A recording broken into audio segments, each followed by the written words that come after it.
চলুন বন্ধুরা, ঘুরে আসি কুচবিহারের দেবী বাড়ি। আমার সাথে সঙ্গে থাকুন।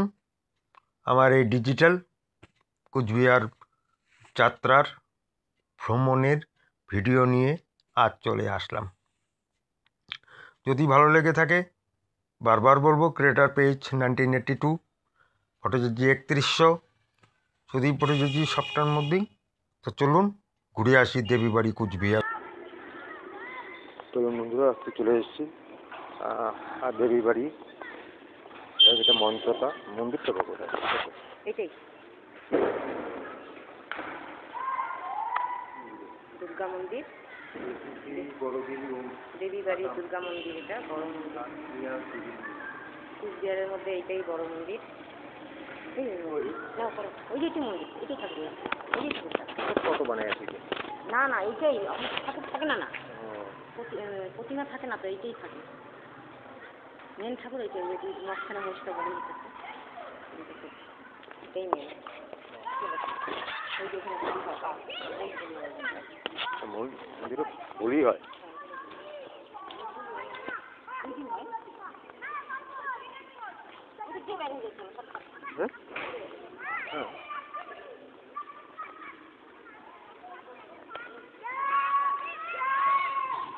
কাতলা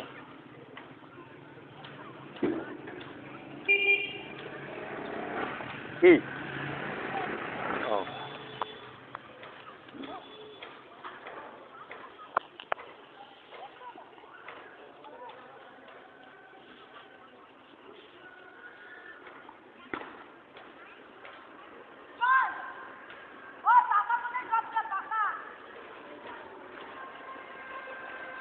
এটা দুর্গা পূজা হয় তখন শোনা যায় যে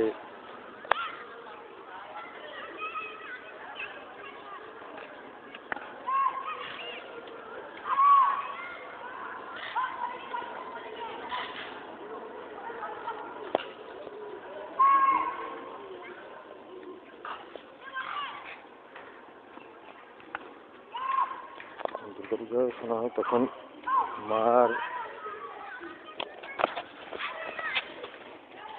হাতে শোনা যায়, আমরা দেখিনি তো, যে সাপরা তার গলার অলংকার হয় দুর্গা পূজার সময়। আর দূরটা হলো ভোগ রান্না করে। সব ছিল না, একটা বাড়ি ছিল না, একটা বাড়ি ছিল না, পাকা ছিল এগুলা। আচ্ছা আচ্ছা। না, 7-8 বছরের বয়সে আসছিলাম বাবার সাথে।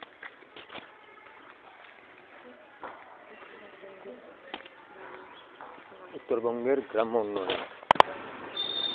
এটা হলো সাগর দিঘির পাড়েই বাবা শিবের মন্দির। হনুমান, এই হলো ডিস্ট্রিক্ট ম্যাজিস্ট্রেট কুচবিহারের অফিস, ঠিক তারই পাশে এটা হলো সাগর দিঘি।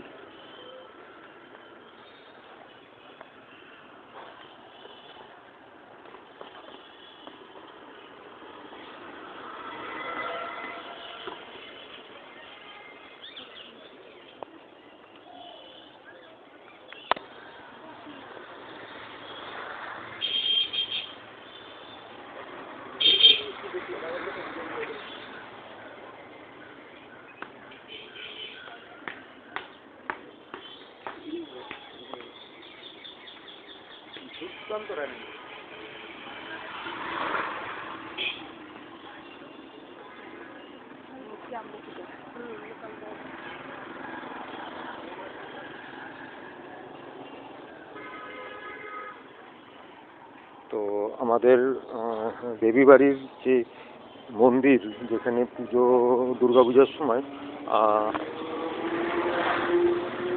যখন মহালয়া থেকে একদম দশমী পর্যন্ত মানুষকে ওখানেই বড় দুর্গা পূজা হয় কুচবিহারে। যেটা বললাম যে সাপ তার অতিথিয়তা গ্রহণ করে।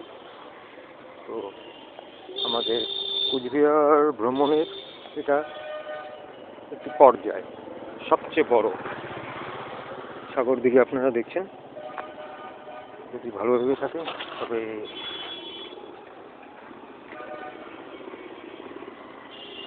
আমার channel, YouTube channel creator page 1982-কে সাবস্ক্রাইব করে পাশে থাকা বেল বাটনটি অন করে রাখবেন নতুন নতুন ভিডিও পাওয়ার মতন এরকম। তো এটা ছিল আমার কুচবিহার ভ্রমণের প্রথম পর্যায়, দেবীবাড়ির সঙ্গে সাগর দিঘি। কেমন লাগলো সেটা কমেন্টসে জানাবেন। জয় হিন্দ, জয় ভারত, সুস্থ থাকুন। জয় হিন্দ।